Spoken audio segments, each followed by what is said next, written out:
Hi guys, this is John Phillips. Today we're going to learn how to plant a tree. So I'm going to represent this with a drawing, and the first thing of course is to dig our hole. I like to dig a wide hole that does not have the sides straight up and down. When you do the sides straight up and down with your digging, you're basically just creating a container in the ground that will hold too much water. So if we dig this wider hole like this, we're going to be less apt to create that bathtub type of effect. So we dig our hole. Now we've got our backfill material over here, and with the tree we only have to add about 25% organic matter into this backfill.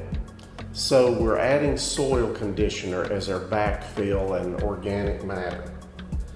We then place the tree, which if it's a B&B tree, we're going to go right on top of that existing soil that's in the bottom of the hole. We don't add any of our backfill material under the ball because it's just going to settle, and that will cause our tree to end up too deep in the ground. So we're going right on top of that existing soil in the bottom of the hole with our tree.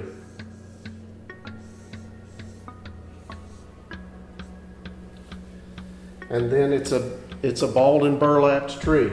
So we are going to take our burlap and we're going to take it down off of the top of the root ball, at least halfway down. And we're also going to take the wire basket and take it down as well.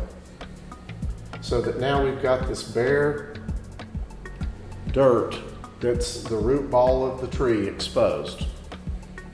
Now we begin to backfill with this 25% amended material.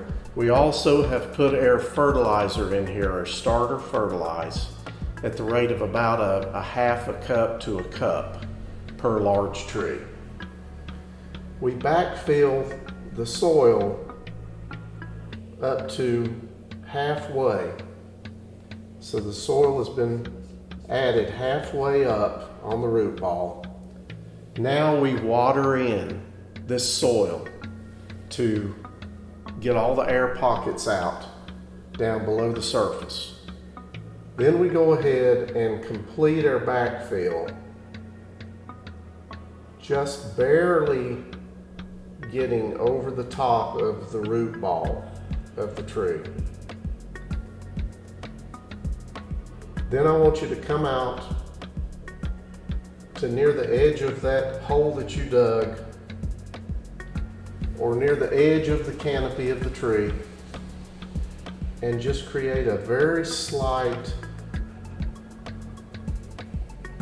berm circle around the root ball that will hold water. And then we mulch as the last step. And notice how as I get near the crown of the tree, I very barely mulch. When it's out here, there might be 2 to 3 inches of mulch in this area. Then we water again very thoroughly to just be sure that the water is settled around the tree. So there you have it, how to plant a tree properly.